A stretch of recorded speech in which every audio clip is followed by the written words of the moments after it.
Welcome back to Omen Exitio Plague. I'm your host, City, and we're continuing where we left off.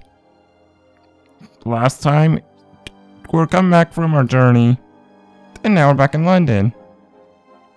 And Smith said that if we ever needed help, that he would help us, and basically no matter what. So, let's begin. The long journey is over, and in front of you lies London. Fumes rise from the chimneys of the houses, filling the sky with a grayish air that tastes like home. The bitter smell of the city streets, big efficient factories, the scuttle of horses on the cobbles. You're finally back, and it seems like the city wants to welcome you, embracing you like an exile, coming back from a long adventure. You take a carriage, and enjoy every single moment of it on the way home.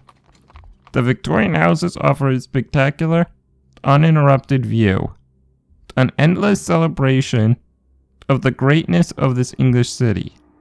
The nostalgia and melancholy you felt during the last weeks finally became joy and happiness in viewing all the streets and monuments you have loved your whole life. When the carriage stops in your house, you're drawn to watch it as it pulls away. It's been so long since you last saw one. It seems different, maybe bigger. You try to embrace reality, entering the house and exploring every corner of it as if it were your first time you'd been there. You can't help but ask yourself, what's it going to be like renewing old habits?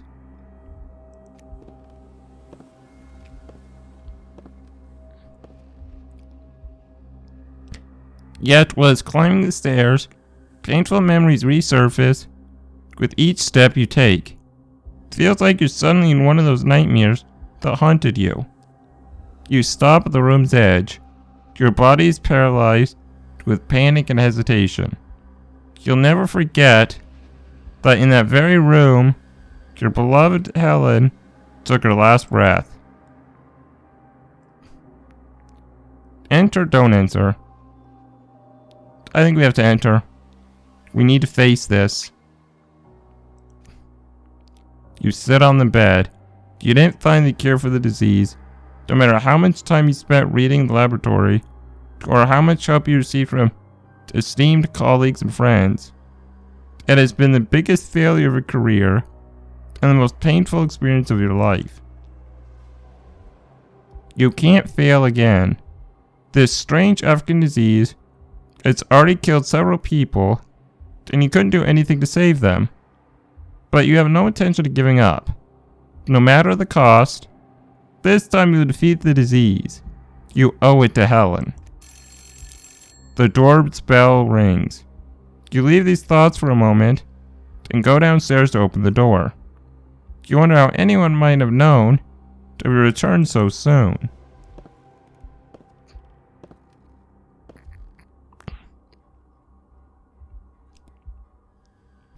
While it's going downstairs, you see the figure beyond the glazed window of the front door. You approach the door, and despite the glass, you recognize who the person is waiting there. It's Mayor. Now, I think I remember this guy, right? Yeah. I don't trust him. You hesitate, decide to open the door.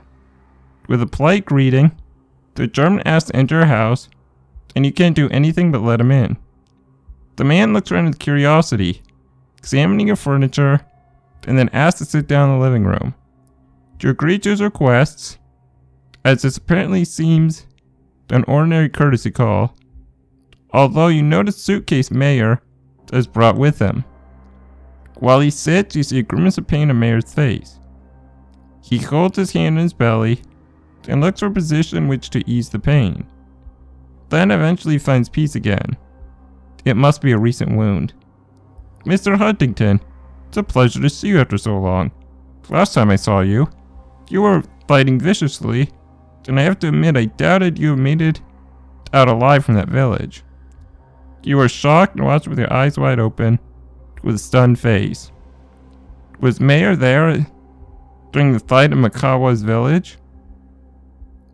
He noticed your expression and barely smiles. Glad to be wrong. Intrigued or stunned? Still intrigued. I do not trust him. We want you to study the disease for us. We have a common goal.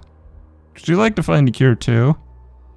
We would like to find a cure too, and we are sure you are the man with the necessary skills and motivation to find it. Your thoughts turn to Helen and her agony. If you had help, if someone like Mayor reached out to you 1 year ago, offering support, you might have done something to save her. The man picks up the suitcase beside him and places it in front of you, opening it with some theatrics.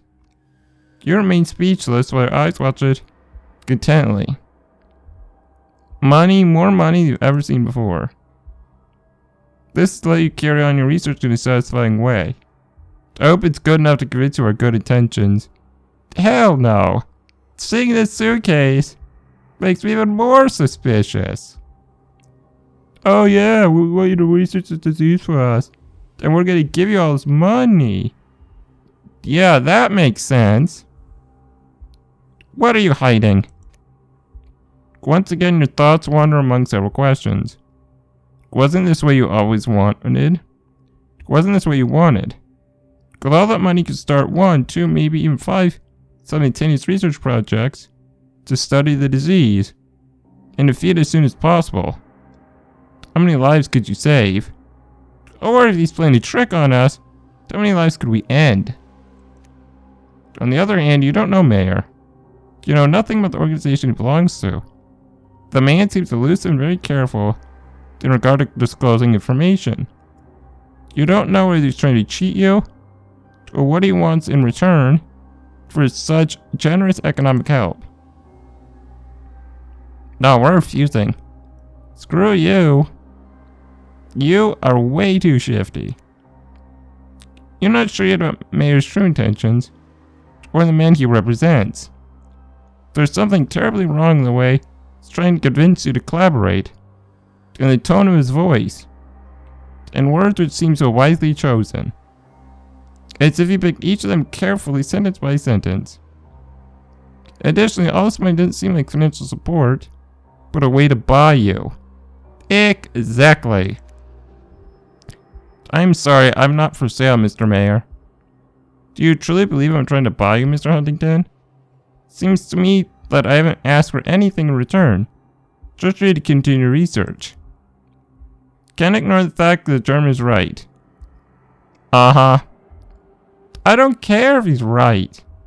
He is shifty as hell. I don't trust him. And he hasn't asked for anything because he's hiding what he truly wants. He hasn't asked for anything, but somehow you don't trust him. As if Mayor's gestures contradict the words he's chosen. I'm aware of that, but I can't accept so much money without knowing who I work for. You stand up and show Mayor the door.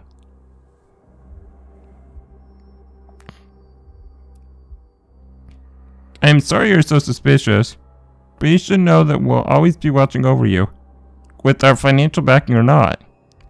We'll meet again soon, just in case it is further down the line. Yeah, see? Everything he says makes me trust him less. You both smile, but you feel nervous. You're not sure whether his words are a promise or a threat. Oh, they're definitely a threat. Wow. Achievement failed. What achievement?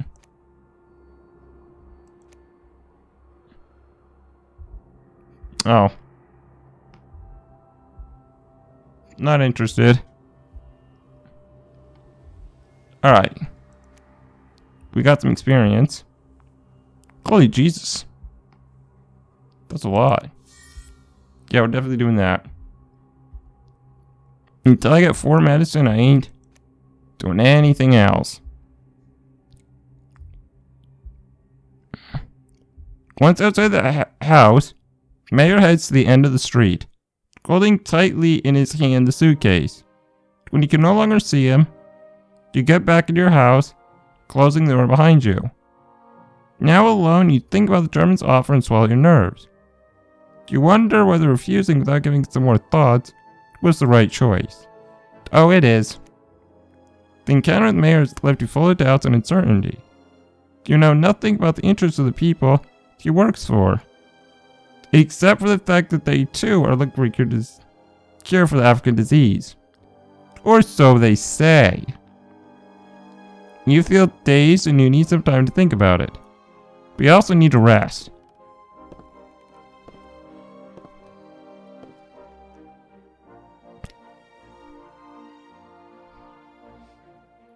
You go upstairs, trying to ignore the knot in your stomach as soon as you enter your bedroom. You reach the bed and let go of your worries, exhausted, hopeful to be dreaming soon. But your hopes are soon denied by bitter insomnia. You stare at the ceiling and toss and turn beneath the bed sheets, while you dwell on the past few weeks. You enlisted and went to Zanzibar, escaping the demons that haunted you, but you have found new ones over the course of the journey.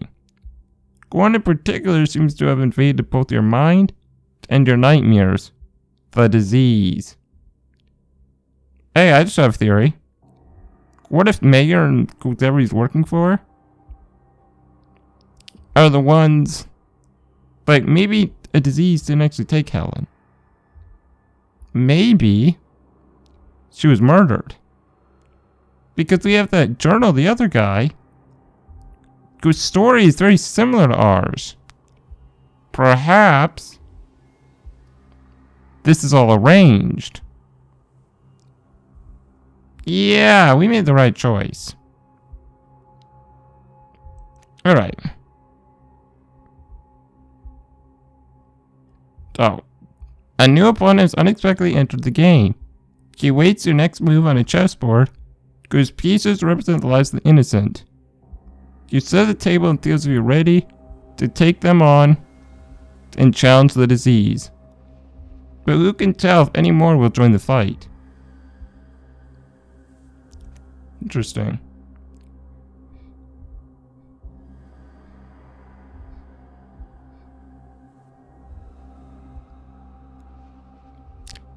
Globe Road, London. Though a short time has elapsed since your return, it nonetheless seems like a strange, distant dream. Your house is deafeningly silent, with the occasional muffled sound from the world outside penetrating the wall. But in your ears are echoing cracks of gunfire and shrill screaming. Those screams of injured soldiers and pestilent dying men. It's PTSD. Since your return, you have felt an unshakable fatigue. A small conflict, a strange epidemic, and a long voyage. Over the past month, your body is justified demanding convalescence. However, rest alone will not extirpate the memory of Zanzibar from your conscious and unconscious mind. Confronting this disease seems your only option to keep your mind busy. Alright. Well, we just got a level 3 in medicine. Success, good. You go to the bookshelves in your study and glance at the titles of the books. You decide to file a hunch. You take from the shelves all the publications which mention or describe the means of transmission of diseases. You skip from one book to another. This disease is unconventional, not only in its behavior, but also in the way it seems to spread. As you are going through your notes and comparing the various known, yet unusual diseases, you realize that it appears to have selective patterns of transmission. Too selective.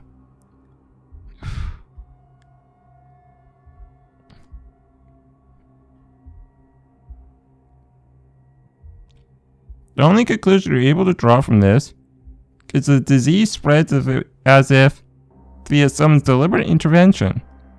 Someone who chose where and to whom it would spread. This thought troubles your mind greatly, until at last you are overcome by tiredness and you fall asleep.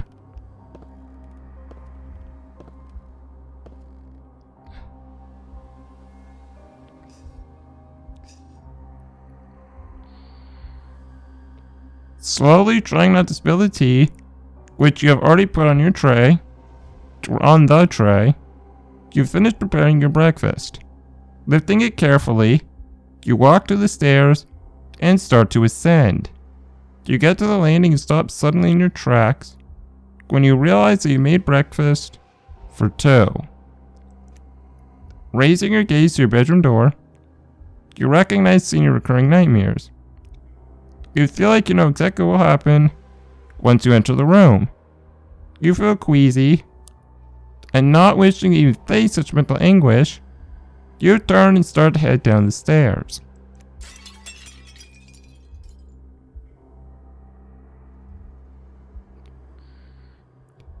The moment you take the first step, you notice something under your feet.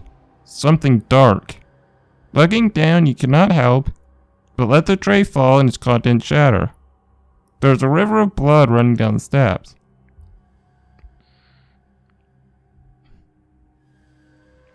So another nightmare. You turn back to your bedroom door to see that the blood is coming from there, streaming under it. Then you hear a rough and distorted voice trying to say something. It is your name. With a scream, you are suddenly awake. You are sitting, your breathing is heavy, and your heart's racing. Your blankets are bunched up and damp with sweat.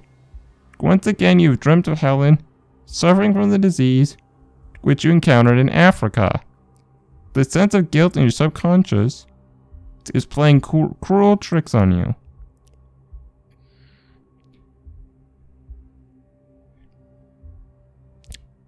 You think back to the interminable hours you spent at the university library.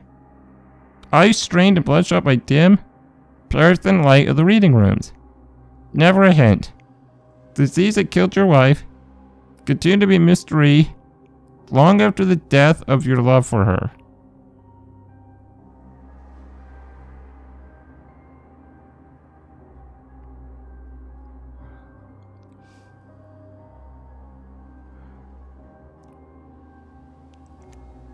When Helen died, you wanted to die too. You had planned it out and decided on the scientifically best method, poison. But once again, it was the thought of Helen that stopped you. You knew that it was not what she would have wanted. She would have wanted you to fight back and do everything possible to stop other people dying, or having to go through the pain of losing their loved ones. It is a remembrance of this thought that now, once again, gives you strength and resolve. With a lingering sense of terror from your nightmare, you get up, washed, and get dressed. You need to walk and to breathe fresh air.